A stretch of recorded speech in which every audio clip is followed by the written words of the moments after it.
जय मसीह मेरे प्रियो। हम लगातार कल का बातों को आगे बढ़ाने चाह रहा हूं।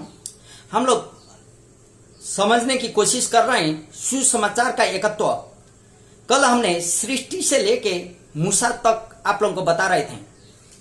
मूसा का बात यहाँ क्यों आता? क्योंकि अब्राहम का बात हमने उल्लेख नहीं किए, नोआ का बात को हमने उल्लेख नहीं किए, लेकिन सुसमाचार का एकत्व में अभी हम मूसा का बात को उल्लेख कर रहे हैं। मेरे प्रियो, मूसा का भी जन्म अद्भुत रीति से होता है। और वो कैसे होता है, क्या होता है, जब आप बाइबल पढ़ेंगे आपको मालूम चल ही जाता है। लेकिन बाइबल में उत्पत्ति नामक पुस्तक में 20वां अध्याय में परमेश्वर ने मूसा को 10 आज्ञा दी थी।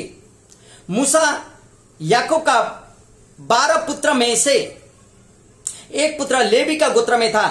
क्योंकि याकूब का 12 पुत्र हो गए, तो वही 12 पुत्र में से याकूब का जो 12 पुत्र थे उसी में से 12 गोत्र हो गए। और परमेश्वर ने अपना पुजारी गिरी के लिए लेवी को चुना था, और मूसा भी वही लेवी का खानदानी में आता है। और मूसा कहां से कैसा है हम लोग नहीं जानते, लेकिन एक बात है, मूसा का जन्म उस समय हुआ जब इजरायली लोग कैप्चर बन के बंधुआई में चले गए थे। वो यूसुफ का कहानी बहुत कुछ है, आपको हम लेके नहीं जाएंगे वहां। लेकिन वही परिस्थिति मूसा का पैदा होता। मूसा राजघराना में जाके बैठ जाता, मौका मिलता उसको राजकीय घराना में बैठने का, पढ़ने का, तंत्र विद्या और शास्त्र सारा वो सीख लेता। उसको बिकम किंग, उसको राजा होना था। लेकिन परिस्थिति उसका ऐसा हुआ कि परमेश्वर ने मां के गर्भ से उसको चुना हुआ था। उसको तो उसका अपना लोग हिब्रू जातियों के लिए वो एक अगुआ बन के निकलना था। यहूदी लोगों को उस जगह से, बंधुआई का जगह से उसको निकालना था। तब तो परमेश्वर ने बहुत कुछ उसके जीवन में सिखाए। वो अपना बल बुद्धि ताकत से सब कुछ करने चाहता था, लेकिन परमेश्वर ने 40 साल तक उसको भेड़ बकरियां चराते हुए नम्रता का जीवन दे दिए। मेरे प्रियो, वही 40 साल में उसका शादी विवाह होता, इत्रों का बेटियों को वो शादी करता, और उसके बाद वही समय परमेश्वर उसके साथ एक पोथी में से बातचीत करते हैं, और परमेश्वर इस्राएली लोगों को बंधुआई से छुटा से ले जाने के लिए मूसा को अगुवाई करते हैं। मूसा अपना भाई हारून के साथ मिलते हुए वो कार्य करने में सफल होता है। मेरे प्रिय, वही दौरान जब मूसा इस्राएल लोगों को लेकर जा रहा था, वही समय परमेश्वर ने मूसा को 10 आज्ञा दी थी, जो इस प्रकार है। मूसा को परमेश्वर ने बोला, जो दिया था पत्थर में लिख के, वो 10 आज्ञा उसमें यह था कि तू मुझे छोड़कर दूसरों को ईश्वर करके न मानना, तू अपने लिए कोई मूर्ति खोद कर न बनाना, न किसी की प्रतिमा बनाना जो आकाश में हो या पृथ्वी पर या पृथ्वी के जल में क्यों ना हो। तू अपने परमेश्वर का नाम व्यर्थ न लेना, क्योंकि जो यहोवा का नाम व्यर्थ लेगा वह उसको निर्दोष न ठहराएगा। तू विश्राम दिन को पवित्र मानने के लिए स्मरण रखना। तू अपने पिता और अपनी माता का आदर करना।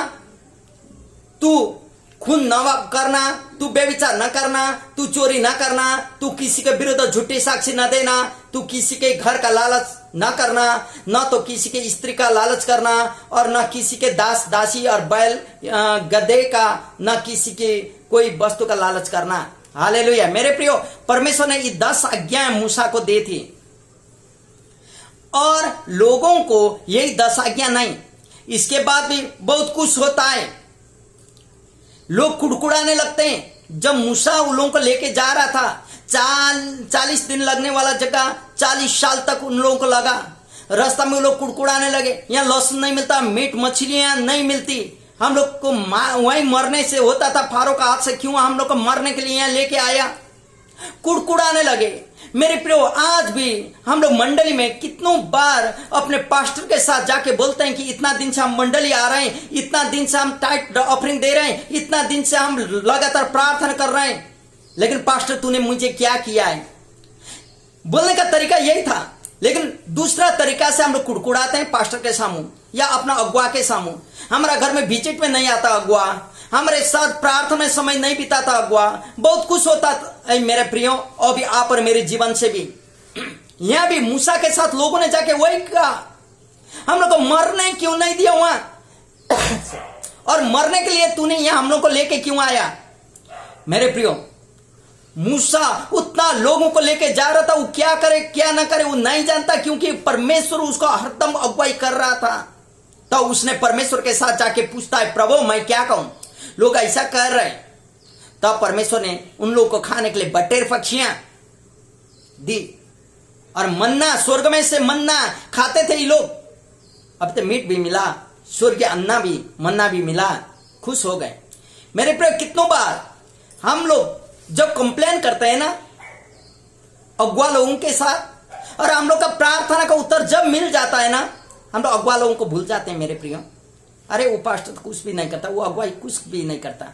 लेकिन मूसा के साथ भी वही हुआ मेरे प्रियो। और परमेश्वर ने जब सारा चीज पूरा हो गया, निर्गमन का पुस्तक में हम लोग पढ़ते हैं, उसके बाद जब हम लोग निर्गमन के बाद लैल व्यवस्था में हम लोग जाते हैं, तब परमेश्वर वहां लेवी लोगों का नियम और हर एक चीजों को देता है। उसके बाद गिनती होता है, और व्यवस्था का विवरण में हम लोग पाते हैं कि परमेश्वर ने लोगों को जीने के लिए और व्यवस्थाएं दिया हुआ है। वहां बलि प्रथा है, अन्न का कैसे परमेश्वर के सामने लेके आना, दशवांश कैसे लेके आना, और परमेश्वर के सामने बलियों को, जानवर को कैसे बलि करना, चढ़वाना, ये सारा नियम वहां है। मेरे प्रियो, ये नियम परमेश्वर ने लोगों को इसलिए दिया था ताकि उसको पालन करते हुए लोग स्मरण करें परमेश्वर का प्रेम को। लेकिन लोगों ने परमेश्वर का प्रेम को स्मरण करने तो छोड़ दें, वही परमेश्वर ने दिया और व्यवस्था को एक धर्म विधि विधान बना दिए मेरे प्रियो, जिसके कारण आज भी कितनों जगह में हम लोग जानवर को बलि, हिंसा किया हुआ जानवर को बलि चढ़ाया हुआ हम लोग जानते हैं। आज भी हम लोग खबर सुनते हैं, खून के द्वारा कोई चीजों को उन लोग ने अपना गलती को मान लिया। मेरे प्रियो, परमेश्वर ने भी यही कहा, लोगों का पाप बहुत बड़ा है, इसको खून के द्वारा ही होता है। तब तो परमेश्वर ने भेड़ को, मेमना को, मुर्गी या कोई भी जानवर को, कबूतर को काट के खून चढ़ाने के लिए बोला था। क्षण भर के लिए, साल भर जो पाप करता था लेके जाते थे पुजारी, उसका नाम में वो पापों के खातिर वो बलि को चढ़ाता था। बलि चढ़ाने के आगे पुजारी उस व्यक्ति को पूछता था, तेरे घर में कितने जन हैं, और सबका नाम लेके वो बलि होने वाला भेड़ या बलि होने वाला बोका का जो गला में उसको बांध के रख देता था और उसको बलि चढ़ाता था। मेरे प्रियो, साल भर में फिर एक साल बाद पाप हुआ, फिर दूसरा साल आना पड़ता था। ये चौक से बोर्ड में लिखा हुआ जैसा ही होता था क्लास रूम में। और परमेश्वर का ये प्रथा नहीं, हम सदा के लिए योजना को बनाऊंगा, पुत्र के रूप में पृथ्वी में जाऊंगा। मेरे प्रियो, कल हम यहां बता रहे थे, परमेश्वर का वही योजना के अनुसार प्रभु ने हर एक चीजों को वहां पूरा किया। और यहां क्या होता कि परमेश्वर उसका योजना एशिया नामक पुस्तक 9 अध्याय में 6 और 7 में इस प्रकार कहता। एशिया की पुस्तक 9 अध्याय 6 और 7 में यहां परमेश्वर अपना योजना को कैसे कहता है। यहां बोलता, क्योंकि हमारे लिए एक बालक उत्पन्न हुआ, हमें एक पुत्र दिया गया है, और प्रभुता उसके कान पर होगी, और उसका नाम अद्भुत, युक्ति करने वाला, पराक्रमी परमेश्वर, अनंतता का पिता और शांति का राजकुमार रखा जाएगा। उसकी प्रभुता सर्वदा बढ़ती रहेगी और उसकी शांति का अंत न होगा, इसलिए वह उसको दाऊद की राजगद्दी पर बैठाएगा। हालेलुया। दूसरा धर्मशास्त्र भी कहता है इसका बारे में, एक बालक जिसका नाम यीशु हुआ, शासक या शासन करता होगा, अचम्म का सलाहकार होगा, मददगार होगा, शक्तिशाली परमेश्वर होगा मेरे प्रियो, और अनंत का पिता होगा।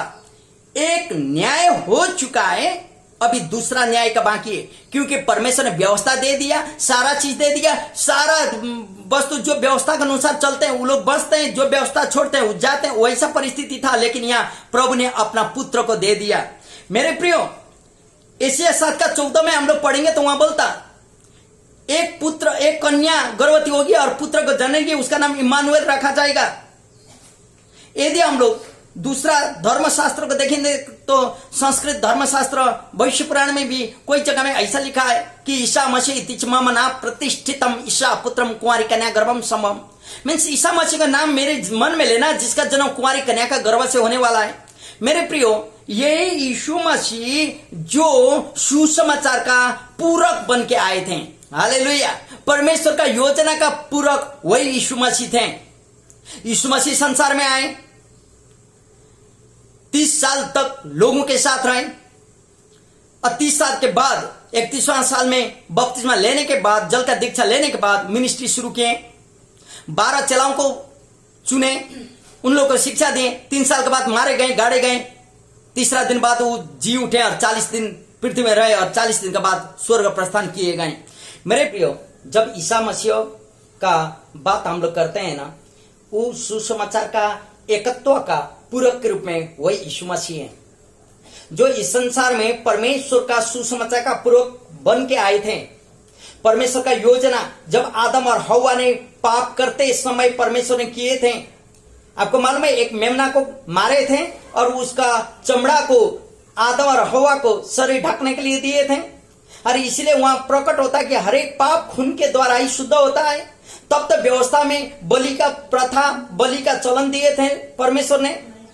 लेकिन तब तक जब तक यीशु मसीह बलि नहीं होते, जब यीशु मसीह सदा के लिए बलि हो गए, अब से उस आप पर मुझे भेड़, बकरी और रंगा, कोई भी चीजों का मुर्गा बलिदान नहीं चाहिए मेरे प्रियो, क्योंकि यीशु मसीह का खून सारा पापों को शुद्ध करने के लिए योग्य है। लेकिन हम बता रहे थे ना, कितने लोगों ने वो व्यवस्था को धर्म विधि विधान नियम बना दिया और वहां से धर्म का उत्पत्ति हो जाता है। वही व्यवस्था को धर्म नियम में परिणत हो जाता है। लेकिन यीशु मसीह जब कलवरी पर मारे गए, गाड़े गए, जी उठे, आप पर मैंने गलती किए थे, आप पर मुझे मरना था, लेकिन आप पर मेरे पाप के बदले में यीशु मसीह मरे। मेरे प्रियो, बाइबल प्रश्न बताती यीशु मसीह ने पाप नहीं किए थे, वो पापी नहीं थे, लेकिन पापियों के लिए पाप बन गए। गलाती का पुस्तक प्रश्न बताती है, आप और मेरे लिए यीशु मसीह पाप बन गए और बलिदान हुआ। आज भी यीशु मसीह आप और मुझे इंतजार कर रहे हैं, कब मेरा बेटा और मेरा बेटी लौट के आएंगे।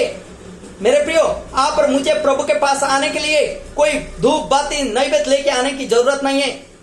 खाली हृदय, पश्चाताप की हृदय लेके आना होगा और बोलना होगा, प्रभु मैं एक पापी हूं, मुझ पर तू दया कर। जब आप ऐसा करेंगे ना, प्रभु आपका संपूर्ण पाप को क्षमा करने योग्य को परमेश्वर हैं बोल के बाइबल बताती है। मेरे प्रियो, जब यीशु को आप अपना उद्धारकर्ता मुक्तिदाता के रूप में ग्रहण करेंगे, प्रभु आपका सारे मनोकामना को पूरी करेगी, प्रभु आपका सारा इच्छाओं को पूरी करेगा। क्योंकि परमेश्वर का वचन प्रश्न बताता है, उसको जो अपना ख्यानहार मान लेता है, यीशु को जो अपना जीवन का उद्धारकर्ता के रूप में मान लेता है, तब उसको मालूम चलता है जीने का मतलब क्या है।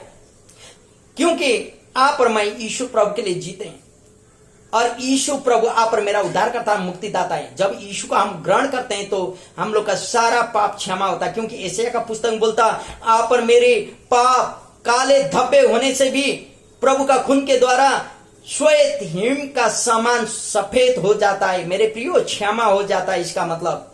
इसलिए आज आप और मुझे एक चुनौती है, प्रभु यीशु को अपने हृदय का व्यक्तिगत मुक्तिदाता और उद्धारकर्ता के रूप में ग्रहण करना होगा। इसके लिए कोई पादरी, कोई प्रचारक की जरूरत नहीं है। आप और प्रभु बीच में बातचीत कर सकते हैं। जब ऐसा करेंगे ना, आपका जीवन शांति का जीवन होगा। आपका जीवन का मालिक और ख्यानहार प्रभु यीशु बनेंगे और प्रभु यीशु ही आपका जीवन को अगुवाई करेंगे। प्रभु आपका आशीष दे, अनुग्रह करे और इस सुसमाचार का पूरक का सुसमाचार के एकत्व का पूरक प्रभु यीशु में पूरा होता है। प्रभु अनुग्रह करे, महिमा को ले। जय मसीह।